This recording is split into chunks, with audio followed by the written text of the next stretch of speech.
നമസ്കാരം. ഏവർക്കും pre market റിപ്പോർട്ട്സുകളിലേക്ക് സ്വാഗതം. ഇന്ന് നവംബർ 3, 2025 തിങ്കൾ. ഈ മാസത്തെ വീക്ക്ലി കോൺട്രാക്ട്സിലേക്ക് സെൻസെക്സിലും നിഫ്റ്റിയിലും നമ്മൾ എൻ്റർ ആയെങ്കിൽ കൂടിയിട്ടും ഇന്ന് ഈ മാസത്തെ ആദ്യ ട്രേഡിംഗ് സെക്ഷൻ ആയതിനാലും അതുകൂടാതെ ഈ വീക്കെൻഡിൽ ഒത്തിരിയേറെ ഓട്ടോ കമ്പനികൾ അവരുടെ ഒക്ടോബർ മാസത്തെ ഓട്ടോ സെയിൽസ് ഡാറ്റ റിലീസ് ചെയ്തിട്ടുണ്ട്.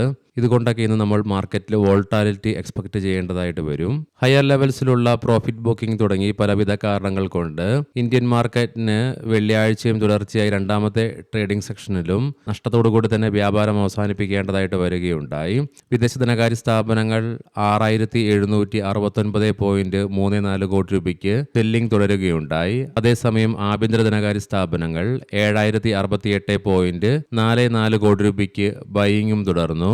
നമ്മുടെ മാർക്കറ്റിലേക്ക് സ്പെസിഫിക് ആയിട്ട് വന്നു കഴിയുമ്പോൾ അനലിസ്റ്റുകളുടെയും എക്സ്പേർട്ടുകളുടെയൊക്കെ അഭിപ്രായ പ്രകാരം 25,600 എന്ന ലെവൽ നിഫ്റ്റിയെ സംബന്ധിച്ചിടത്തോളം ഡൗൺ സൈഡിലേക്ക് ക്രൂഷ്യലാണ്. കാരണം ഈ ലെവലിലായിട്ടാണ് നിഫ്റ്റിയുടെ ഷോർട്ട് ടൈം മൂവിംഗ് ആവറേജ് ആയ 20-day EMA നിലകൊള്ളുന്നത്. അതേസമയം 25,500 എന്ന ലെവൽ നിഫ്റ്റിയെ സംബന്ധിച്ചിടത്തോളം ഡൗൺ സൈഡിലേക്ക് സൈക്കോളജിക്കൽ സപ്പോർട്ടായിട്ടും 25,400 എന്ന ലെവൽ വളരെ ക്രൂഷ്യലായിട്ടുള്ള സപ്പോർട്ടുമായിട്ട് നിഫ്റ്റിക്ക് മാറാം. കാരണം ഈ ലെവലിലായിട്ടാണ് നിഫ്റ്റിയുടെ ട്രെൻഡ് ലൈൻ സപ്പോർട്ട് നിലകൊള്ളുന്നതും. അതുകൊണ്ട് തന്നെ ഇന്ന് നിഫ്റ്റി 25,400 എന്ന ലെവൽ ബ്രേക്ക് ചെയ്യുകയാണെങ്കിൽ സെല്ലിംഗ് പ്രഷറും അനുഭവപ്പെട്ടേക്കാം. അതേസമയം ഇന്ന് നിഫ്റ്റിക്ക് ഈ ലെവലുകൾക്ക് മുകളിലായിട്ട് പിടിച്ചു നിൽക്കുവാൻ സാധിക്കുകയാണെങ്കിൽ കൺസോളിഡേഷനുള്ള സാധ്യതകളും തള്ളിക്കളയാനാവുകയില്ല.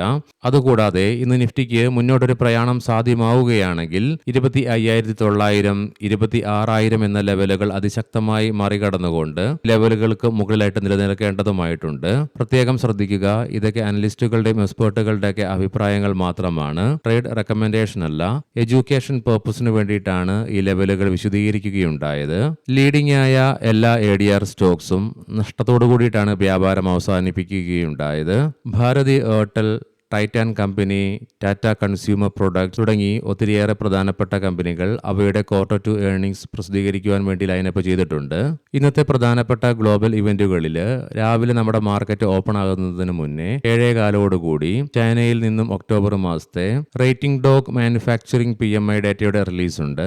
വൈകുന്നേരം നമ്മുടെ മാർക്കറ്റ് അടച്ചതിന് ശേഷം രാത്രി 8:00 US നിന്നും ഒക്ടോബർ മാസത്തെ ISM മാനുഫാക്ചറിംഗ് PMI ഡാറ്റയുടെ റിലീസും വരാനിരിക്കുന്നു. ഈ രണ്ട് ഇവന്റുകളെ ഇന്ന് പ്രധാനമായും നിലനിൽക്കുന്നുള്ളൂ. ഇനി നമുക്ക് ഗ്ലോബൽ മാർക്കറ്റുകൾ പരിശോധിക്കാം. വെള്ളിയാഴ്ച US മാർക്കറ്റിൽ അപ്ബീറ്റ് ആയിട്ടുള്ള ഏർണിംഗ്സ് ഔട്ട്ലുക്ക് ആമസോണിന്റെ വന്നതിനെ തുടർന്ന് US മാർക്കറ്റുകൾക്ക് നേട്ടത്തോടുകൂടി തന്നെ വ്യാപാരം അവസാനിപ്പിക്കുവാൻ സാധിച്ചു. തൽഫലമായി S&P 500-നും നാസ്ഡാക്കിനും അതിന്റെ 52 വീക്ക് ഹൈയുടെ അടുത്തായിട്ട് വെള്ളിയാഴ്ച എത്തിച്ചേരുവാനുമായി.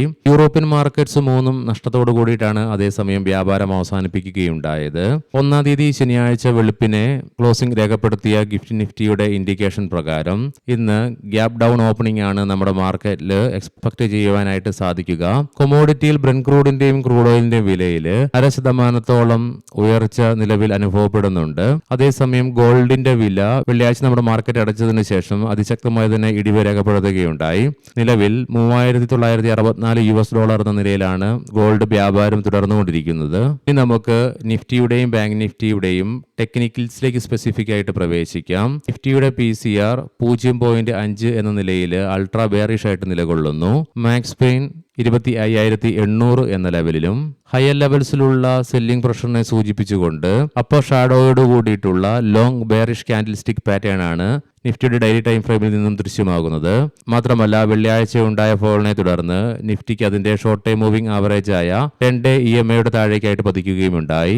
എങ്കിലും മറ്റൊരു ഷോർട്ട് ടൈം മൂവിംഗ് ആവറേജ് ആയ 20-day EMAയുടെയും മിഡ് ഡേ മൂവിംഗ് ആവറേജ് ആയ 50-day EMAയുടെയും മാത്രമല്ല 100-day EMAയ്ക്ക് മുകളിലായിട്ടും നിഫ്റ്റിക്ക് വ്യാപാരം അവസാനിപ്പിച്ച് നിലകൊള്ളുവാനുമായി.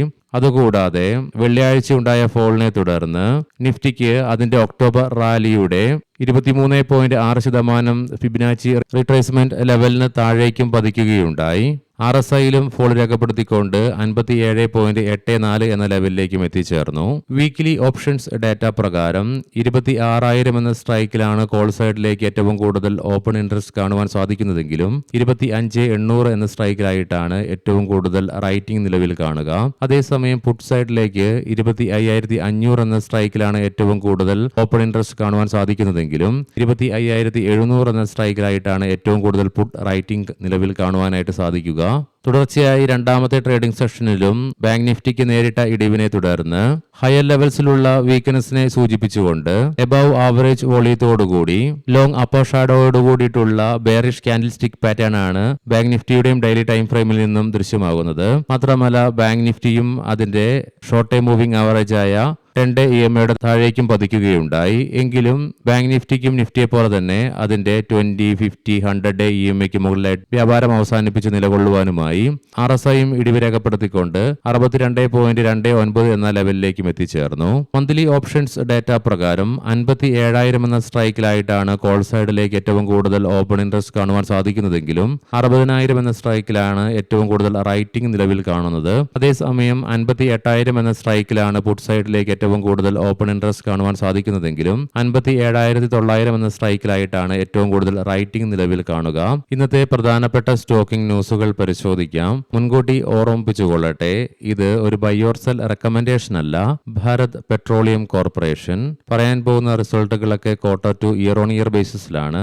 പ്രോഫിറ്റിൽ 169% വളർച്ചയും റവന്യൂവിൽ 2.1% ഉയർച്ചയും രേഖപ്പെടുത്തി. ബാങ്ക് ഓഫ് ബറോഡ പ്രോഫിറ്റിൽ 8.2% ഇടിവാണ് രേഖപ്പെടുത്തിയത്.